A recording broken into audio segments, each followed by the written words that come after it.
Bismillah, Alhamdulillah, wassalatu wassalamu ala rasulillah wa ba'd. Kepada penanya dan juga segenap kaum muslimin muslimat yang dirahmati Allah, ketika kita sakit, kemudian kita sudah berusaha, tentu sebagai pengawalnya adalah tauhid dan akidah dijaga. Fa idza maridtu fahuwa yashfin. Jika kita sakit, baik itu sakit jasad, badan maupun sakit rohani, tentunya yang maha menyembuhkan ada Allah.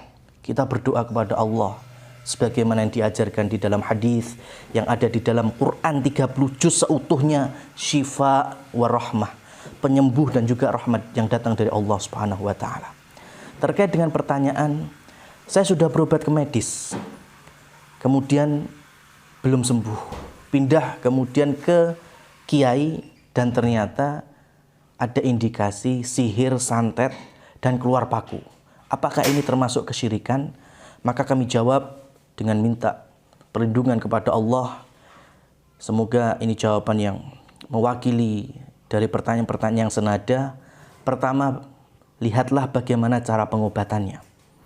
Sebagaimana telah kami sampaikan, jika sosok tersebut atau penanya membahasakan dengan istilah Bapak Kiai, membacakan ayat-ayat Allah, firman-firmannya, lengkap persis yang ada di dalam Al-Quran, mau surat apapun itu, mau mungkin Al-Fatihah, mungkin Qul huwallahu ahad, mungkin An-Nas, Al-Falaq, atau mungkin yang panjang-panjang, Al-Baqarah, Ali Imran, An-Nisa, Al-Ma'idah.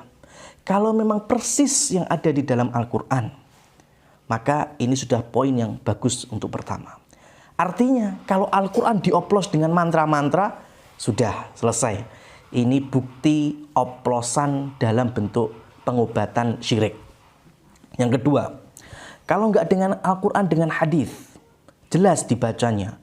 Contohnya doa yang diajarkan oleh Rasul, Allahumma isfi anta syafi, la shifa'a illa shifa'uk, dan seterusnya.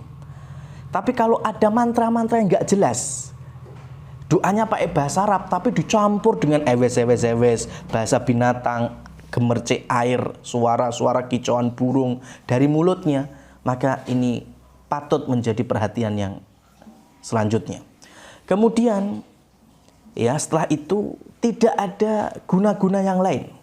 Contohnya medium datang kepada Bapak Kiai, Bapak Kiainya megang tulang, tulang anjing misalnya, kemudian langsung diobati, pundaknya ditepuk, metuo, keluar ternyata ya, paku, kawat, macam-macam. Ini patut diwaspadai. Ya, pertama Al-Qur'annya, apakah ada oplosannya? Hadisnya, doa dari Nabi, apakah ada oplosannya? Kemudian doa-doa bahasa Arab, apakah bisa difahami atau tidak? Kalaupun nggak paham bahasa Arab, doa-doa yang bahasa nasional atau bahasa daerah. Intinya jangan sampai ada disisipi kata-kata atau kalimat yang kita tidak memahaminya. Yang terakhir, ya, la ba'sa birruqa ma lam yakun fihi syirkun.